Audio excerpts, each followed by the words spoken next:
pangmayaman.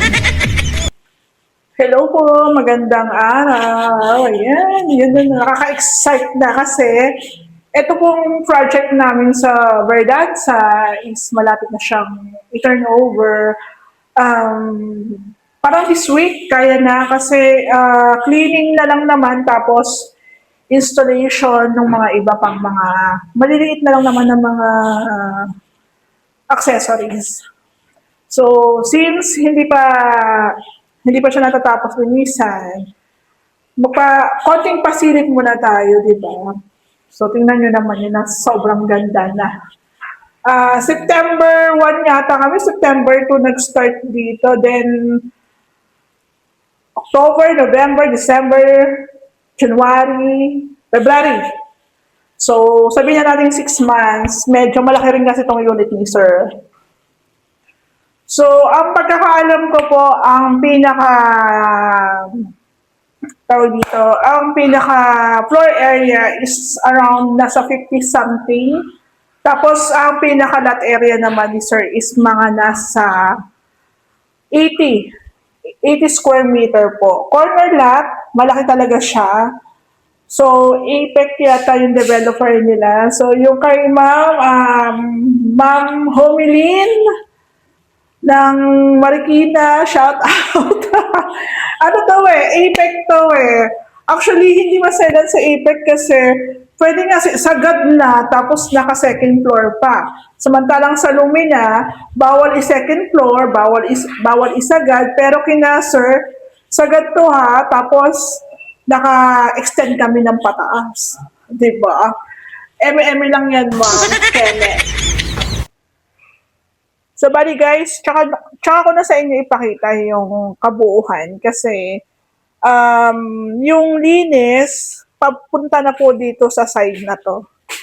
So, pag ganyan pong malapit ng matapos, isa, dalawa na lang yung natitira. Last time, parang ang kasama ng ating tagalinis is yung ating pintor. Since natapos na siya, so cleaning na lang. Itong sliding, tatanggalin yung plastic, sticker, tapos lilinisan, syempre mga alikabok, mga talsik ng pintura. Yung kabilang side din po na window, yung owning, yan lilinisan. So, sa taas, tapos naman na maglinis. Then, dito po sa may plant box, lilinisan din po ito. So, meron pang hindi na ikakabit dito. Pasensya na may mga kalat pa, pero halos naman na naitabi na yan, nalinis na. Itong ating sink dito. So, konti na lang naman, palabas na yung ating paglilinis. So, by the way, dito nga po pala sa Verdanza, may mga rules and restriction, pero hindi ganun kahigpit. Kasi kung ikakumpara ko po yung renovation sa Lumina, bawal po kaming mag-extend pataas. Ayan. So, buti nga po, Apex developer po dito, ha? So, hindi, alam ko, hindi sila mag-invent. So, shoutout ko lang ulit si Ma'am Homilin ng Marikina na nareklamo dahil wala siyang permit. Pero ito po kina Ma'am tsaka kay Sir, meron po tong permit. So, kami naman po dito sa Ray House Makeover, hindi naman po kami gumagawa ng walang permit. Actually, renovation lang kami ha, may permit talaga. Tsaka ito po, extension lang. Ito yung likod. Yung mismong unit, ito lang po yun. Tapos ito po yung extension, sagad yan ha. Pero pagdating po dito, hindi nila sinagad. Walang roofing, so meron silang open area. So, ang pagkakaalam ko lang ha, ang requirements talaga ni munisipyo is kailangan may open area po sa likod na side, sa likod na part. Ayan. So, na kay client naman yan kung gusto nilang sundin o hindi. Kaso, syempre, meron kasing construction ban na pwedeng hindi na ninyo makuha. Ayun. So, depende. Syempre, ang ilalaban ng may-ari dyan, sila yung may-ari, sila yung nagpapagawa. So, imagine, itong corner lot natin, napakalawak. So, kasya yung sasakyan dito ni Sir. Ayan po. So, maganda rin dito, hindi sagad-sagad kasi may pumapasok na liwanag, na hangin. Pero kasi hindi mo rin talaga isasagad dahil corner lot si Sir eh. Pero doon sa mga inner, talagang sobrang ano nun, sobrang liit lang ng space. So, hindi ko na lang po muna ipapakita sa inyo yung labas. Ito lang po muna ang bahagya. So, sabi ko nga po sa inyo, before namin i-turn over yung aming finished project, is kami na rin po yung naglilinis. Ayan. Yung design po dito, pintura, accessories, mga ilaw, mga tiles, mga pinto, may-ari po lahat ang pumili niyan. Yan po yung gusto nila. Sabi ko nga po sa inyo, sa amin, may-ari po ang nasusunod. So, pag sa palagay namin na okay naman sa kanila, gino-go namin. Pag hindi at may suggestion sila, pwede naman natin siyang pakinggan. Ayan. So, ito nga po pala sa Apex Homes, mababa talaga yung ceiling nila. So, may ginawa kami dito para tumaas. Kung nakapalo kayo mula sa umpisa, makikita niyo yung pinagbago. So, dito nga po pala, sa may resist ceiling natin, ang preferred po talaga ng may-ari dyan, yung kulay brown na PVC. Kasi kumbaga ito yung pinaka-entrada mo, yun siya. So, dito, malaki kasi yung unit, kaya hindi namin siya mabubuo ng isang malaking resist ceiling. Kaya dito po sa part ng sliding, ayan. So, alam ko dito yung dining nila. So, wala namang problema kasi dito yung pinaka living area. So, nagganon-ganon, living area, dining, kitchen. Ayan. So, sa kitchen natin, hindi kasama yung woodwork sa amin. So, ang gusto na may-ari dyan, magpa-install po ng aluminum cabinets. So, meron lang tayong mga konting kalat. So, ongoing naman na yung paglilinis. So, baka pag nag-final house tour tayo, medyo malinis na yan dyan. Tapos dito po, actually, kung ako po kasi, dito po kasi sa unit nila ma'am, sila po yung nag-aasikaso ng mga materyales. Pero sa palagay ko, umabot o lumagpas na po sila ng 1M. Pagdating po sa materials, mga accessories.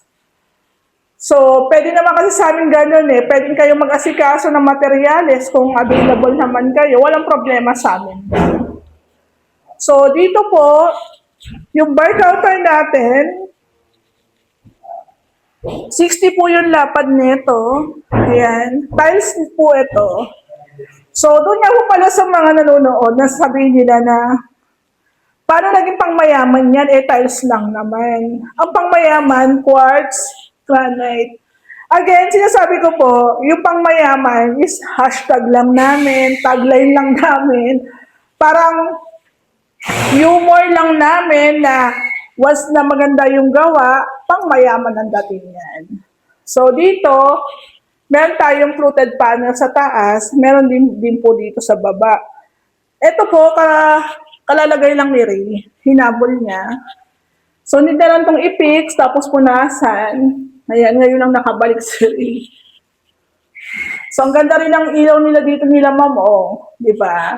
So, pag okay na, talagang malinis na, mag-final house tour tayo. Ito rin po yung bathroom nila na dating nandito. Ngayon, eto na siya. Nilagay natin sa dulo na part. Sagad to sagad ha. So, dito po, may mga ayusin pa. Ayan. So, combination siya ng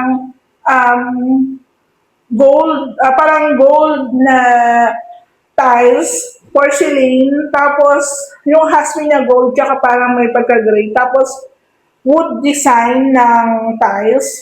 Matte po yan, kaya hindi tayo mag-aalala na madulas. Ayan. Medyo malaki rin po yung bathroom nila dito. So, naglagay din tayo ng niche. Ongoing yung paglilinis, kaya may mga gamit dyan. So, meron din tayong ito, bathroom door na ready-made na po ito. Ayan. Tapos dito po, meron tayong mirror. May ilaw to eh. Ayan o. Oh. Ayan po.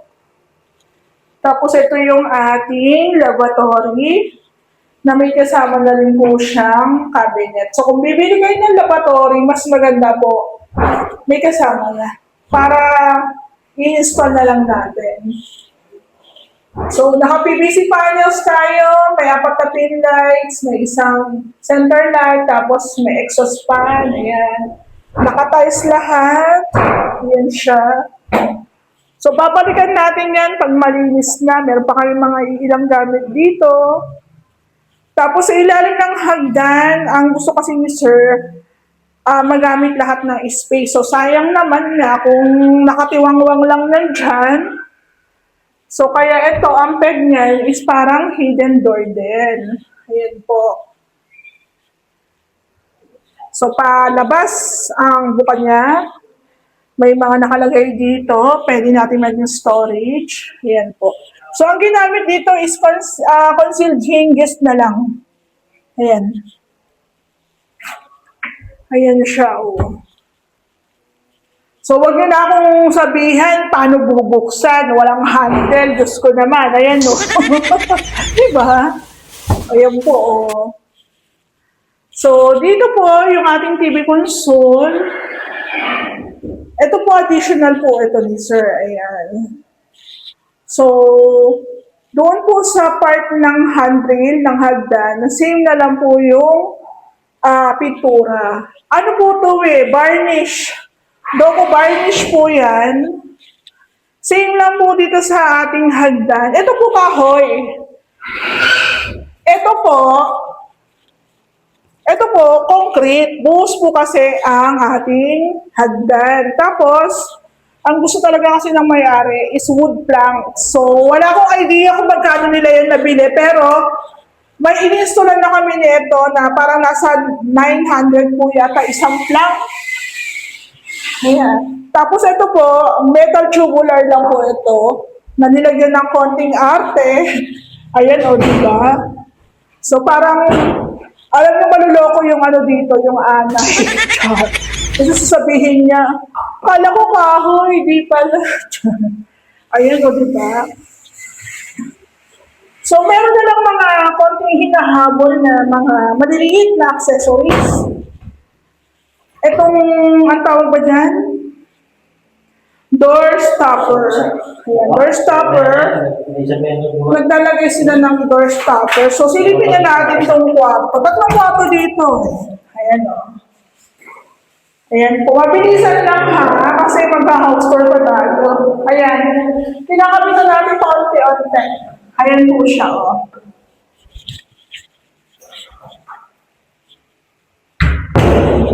Ito po yung second room. Sarang natin yung bintana.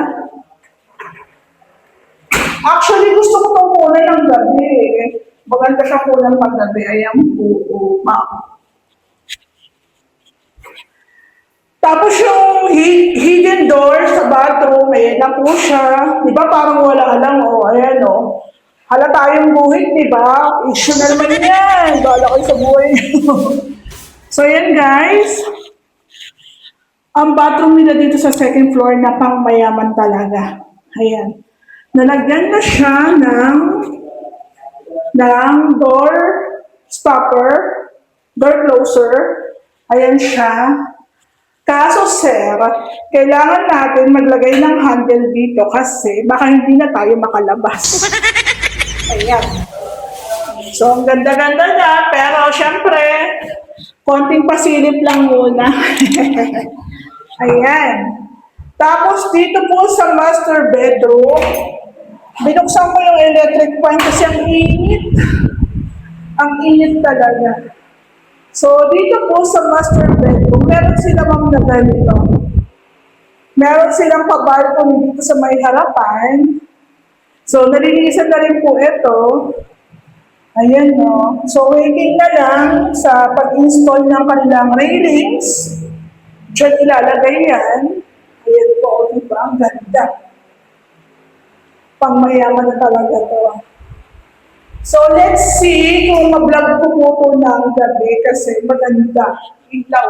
Ayan, ilagay na po yung mga door stopper. Ayan. O, di ba? Dito nga po, meron tayong pangmayaman na ilaw, center light. O, di ba?